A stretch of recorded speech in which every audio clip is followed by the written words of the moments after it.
Hi, my name is Hannah Sutherland. The book that I chose to do for my book talk is Tuck Everlasting.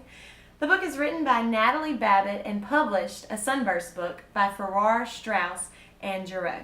So let me ask you a question. What would you do if you were entrusted with a secret that, if told to anyone, could affect the entire world? Well, that's what happened to Winnie Foster. Winnie Foster, the daughter of the well-known Foster family of the city of Tree Gap, well known for their wealth and well known for their woods behind their house. Winnie longs for excitement in her life. She feels like a bird in a cage, always dressed nicely, always on time for everything, cooped up in her fenced-in yard in her nice, perfect, tidy house. She even quotes in the book, "I'm tired of being looked at all the time. I want to be by myself for a change." So she did it. She ran away out behind her house to the woods that she'd never been in before. And while she was there, she met some unexpected strangers. The first one that she comes in contact with is Jesse Tuck, a young, handsome boy who Winnie is immediately intrigued with, and she even develops a little crush on him. She sees Jesse drinking from a spring by this huge, magnificent tree out in the woods. They exchange introductions. What are you doing here? What are you doing here? Who are you? Who are you? Winnie explains to Jesse that she's Winnie Foster and these are her woods. She owns these woods, so it's her right to be there. Jesse immediately knows who she is because of the Foster family and their wealth. And Winnie, working up a little bit of a sweat and being exhausted from what she's done so far today, wants to drink from the same water that Jesse has drank from. But Jesse puts up a fight. He tells Winnie she doesn't need this water. This water's no good for her. Winnie says, well, if it's good for you, then it's good for me. They continue bantering back and forth until Jesse sees some help on the way. His mother, May Tuck, and his brother, Miles Tuck. May Tuck immediately sees the argument and she quotes, "Well, boys, here it is. The worst is happening at last."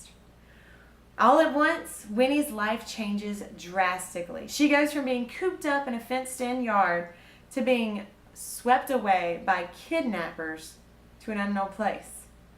Funny thing is, she's not afraid of her kidnappers, and she has no idea why she's being kidnapped.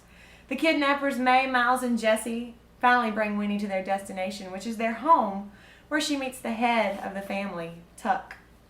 Winnie is befuddled because she has no idea why she's being kidnapped, and she really thought that being kidnapped would be a lot more brutal and a lot more vicious than it's been so far. She actually finds herself growing to love or like this Tuck family, even though their house is a little untidy and they're quite unusual and a little strange. She's only known them for a little while, but she finds herself growing very fond of them. They keep talking about a spring, the spring that was in the woods that her and Jesse were arguing over. They talk about their long lives and their family secret that must stay a secret. The Tucks can never die. Winnie finds their secret hard to believe and thinks that the Tucks are probably crazy, insane, lunatics at that. But the longer she stays with them, the more she believes their secret.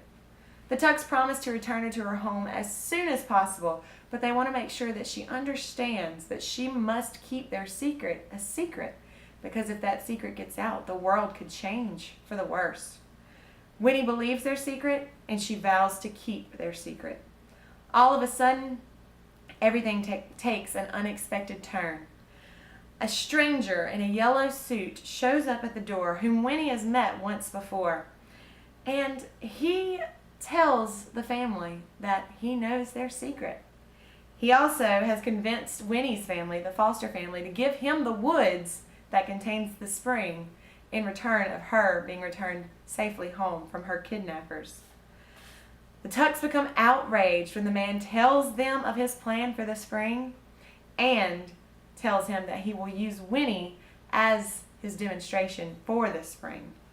Suddenly, the unwelcome visitor comes face to face with May Tuck and her double-barrel shotgun. The town constable, whom the man in the yellow suit, told to come with him, shows up just in time to see May Tuck hit the man in the yellow suit over the head with her shotgun. Winnie is returned safely back home by the constable. She realizes her love for the Tuck family, and she also realizes the consequences that May Tuck will face if the man in the yellow suit doesn't make it. Word comes from the constable. The man in the yellow suit does not make it. Now, May Tuck must face the gallows, and she will be hung. But there's one problem. May Tuck cannot die. Winnie decides that she will do whatever it takes to help her newfound family keep their secret a secret. She also wants to fill the void that she's had for her entire life, to do something meaningful in her life, even if it meant taking risks that she's never taken before. I encourage you to read the book, Tuck Everlasting. You will not be disappointed. Thank you.